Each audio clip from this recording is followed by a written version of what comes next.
This is a tutorial on how to create a macrame lantern. So you'll need an empty jar.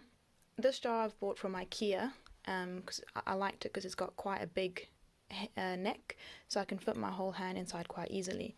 However, you could use a smaller jar or a bigger jar. I also use empty pickle jars to make my lanterns. So because I like quite a chunky look for my lanterns, like quite big knots, I've gone for 5mm single strand cord. Single strand means that when I brush my fringe out, I'll get a really nice fringe at the bottom. Right, so to start with, I've actually used a 3mm cord. You could use 5mm if you want for this first step.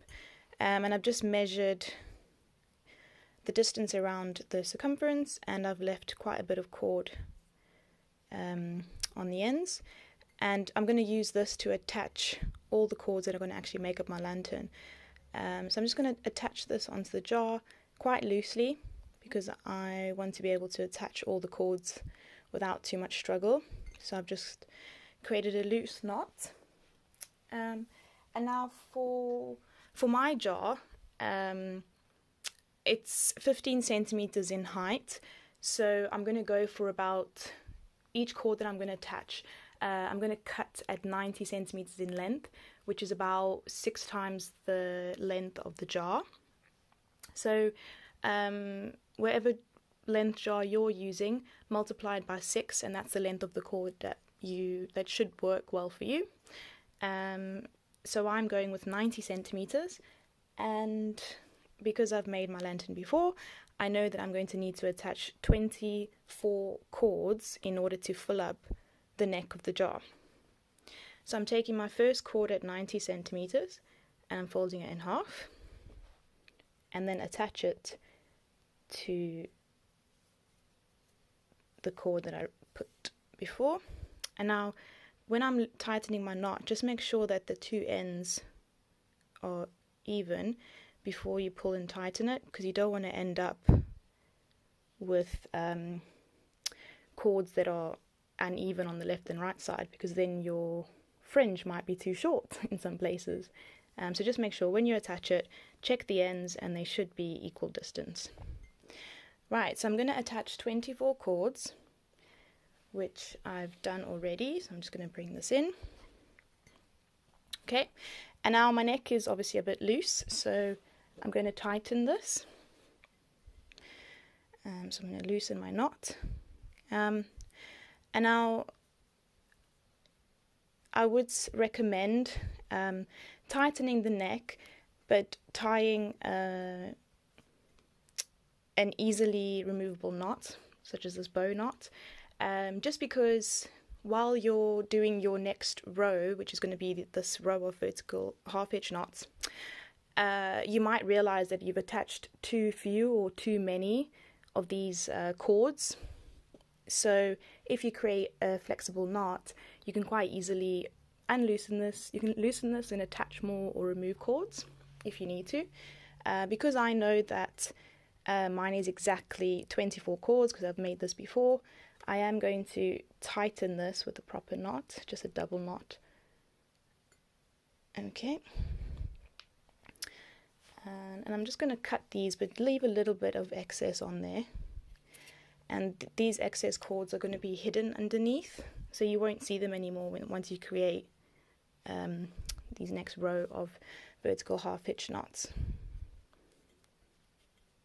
Right, so I always start where my knot is, because this will be kind of the back of the jar.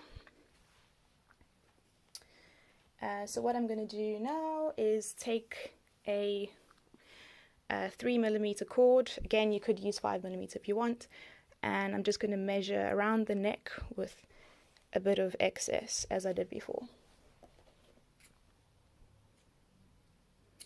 Okay, and this cord is going to be used as my leading cord to tie the row of vertical half-hitch knots.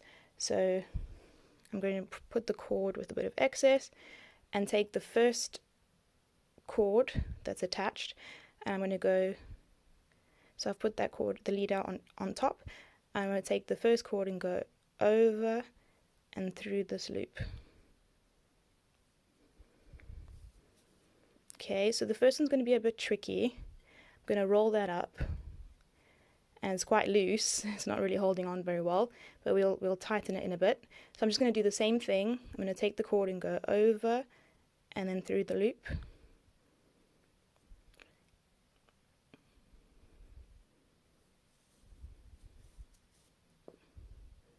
And bring that up. Okay, now I need to tighten that properly, so I'm just going to get the first knot in really well and then slowly maneuver the second knot in and then tighten that and press them together, and there you go. And if you find that this cord is too short or too long, you can just push it out or push it in to get the length that you desire on the end there. Okay, so that was the first one, which is the trickiest.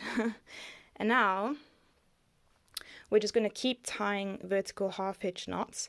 If you're not too sure how to tie vertical half hitch knots, I've attached my basic macrame knot tutorial in the description, so you can go there and have a look. Okay, so I'm just going to tie vertical half hitch knots all the way.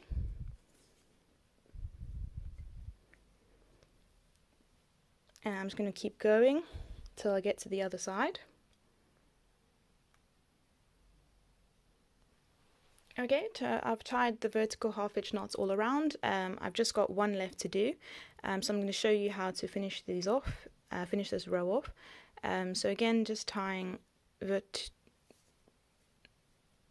half hitch knots with the last cord, and I've been squashing them up as well, just so that they fit nice and tight. Okay. And now I have my two ends of the cord, the leader cord, and I'm just going to tie vertical half hitch knots again, double half hitch knots, and tighten that up. Okay.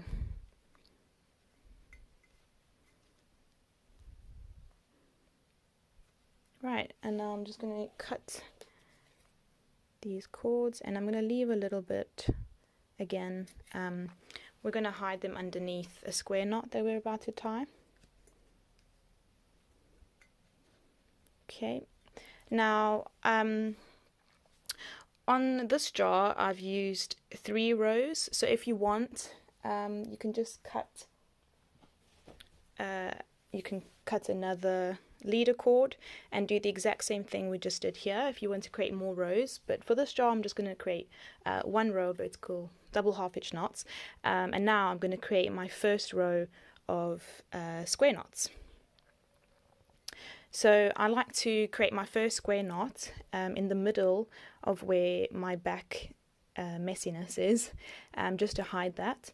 So taking 4 cords, I'm going to leave 2 in the middle, take my left cord, go over the middle, under the right, and then I'm going to take my right cord and go under the middle and over the left, and tighten that up.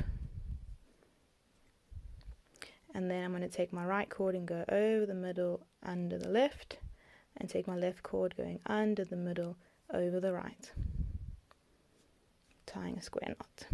Okay, and now I'm going to repeat that across the whole of the top. One thing I forgot to mention as well, the number of cords that you attach to your jar has to be an even number, because each square knot needs 2 cords. So yeah, just make sure that's an even number. Right, so just create square knots across the whole of the top of the jar. So I'm on my last 4 cords, just creating a square knot. Okay, and now I want to create my next row of square knots.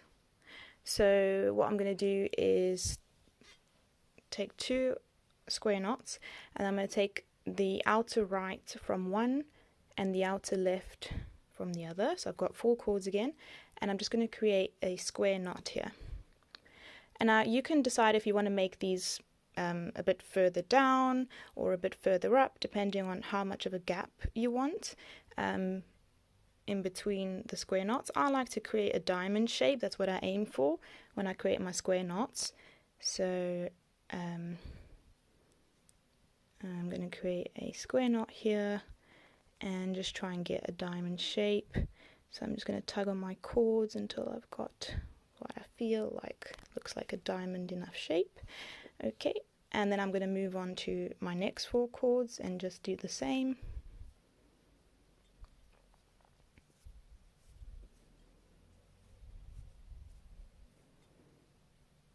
Okay, and I'm going to just keep repeating that until I've gone all the way around. Okay, so I've gone all the way around with my second row, and now I'm just going to create another few rows until I get to a height about here. I like to go about halfway for my fringe. You could go further up or further down.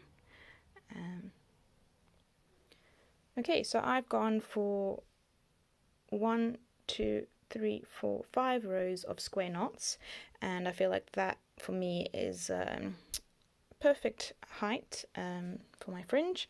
So what I'm going to do now is cut off the excess cord. So I'm just going to hold the jar up and cut around the bottom.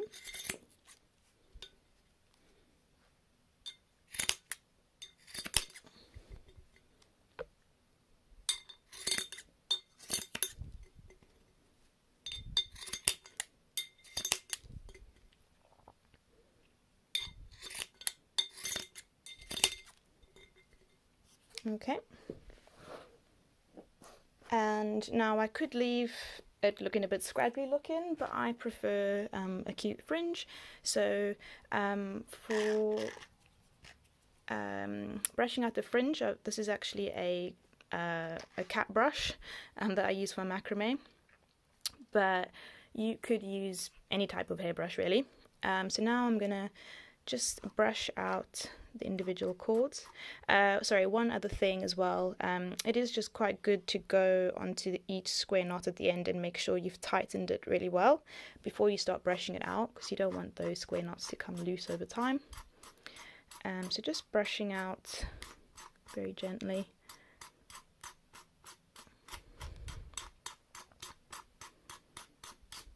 So using a single strand is really nice because you get quite a thick ponytail looking fringe. If you were to use like 3-ply, it would come out a bit more curly. If you look in the description, I'll put a link to my tutorial about different types of macrame cord if you want to understand them a little bit better. Okay, so there I've brushed out one of my square knot fringes. So you're just going to do this to all of them. Okay, so I've brushed out my fringe, and now if I put it down, it's too long. So I'm just going to brush out all the fringes so that they're straight down. And now I'm going to just cut again along the bottom, a little bit higher than I did before, just to get this the right height. So if I test that, okay, that's much better. I'm just going to keep going.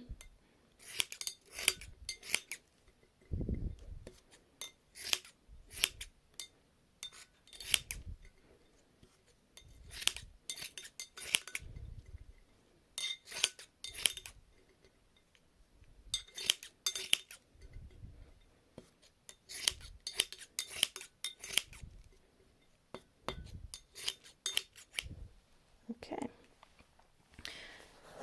and that is your macrame jar. Now I'm just going to show you what they look like when you actually put your candle inside. Okay, so I've just lit up a big tea light and I'm going to drop that in, and there you go.